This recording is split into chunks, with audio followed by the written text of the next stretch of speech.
Which amongst the following statement is not true, इसमें से हमें बताना है कि जो स्टेटमेंट्स हमें गिवन है वो कौन सी ट्रू नहीं है।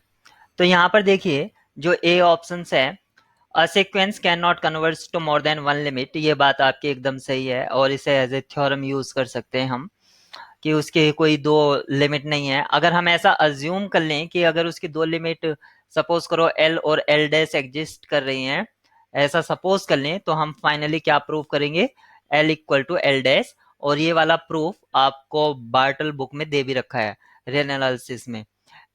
बी ऑप्शंस में यहाँ पर क्या है, every convergent sequence is bounded, कि हर एक कन्वर्जेंट सीक्वेंस जो है वो बाउंडेड होती है।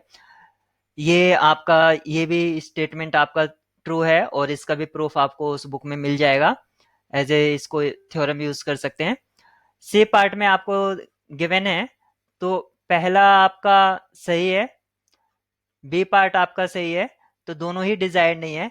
Every bounded sequence is convergent, अगर मैं ये वाला सीक्वेंस कंसिडर कर लूं, -1 raise to the power n, तो ये होगा 1 -1 1 एंड सो ऑन। तो ये सीक्वेंस बाउंडेड तो है।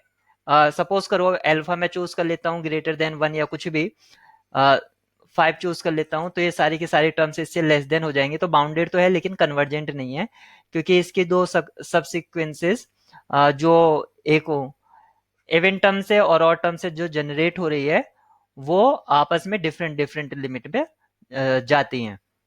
तो सी पार्ट आपका गलत हो जाता है, इसीलिए आपका यही हमारा डिजायर्ड होगा, तो यहाँ पर सी आपकी राइट चॉइस होगी। Limit of a convergent sequence is unique, एक कन्वर्जेंट सीक्वेंस की लिमिट एक ही होती है, यानी कि फर्स्ट ऑप्शंस और डी ऑप्शंस एक तरह से कोरिलेट हैं। तो limit of a convergent sequence is unique, और यहाँ पर बोला था a sequence can not converge to more than one limit, यानी कि ये एक दूसरे का ए और डी एक तरह से if and only if result मतलब स्टेटमेंट है। A sequence can not converge to more than one limit, तब भी यही बात है।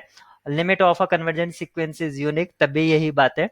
तो इसमें सिर्फ जो गलत स्टेटमेंट है वो सी है, every bounded sequence is convergent.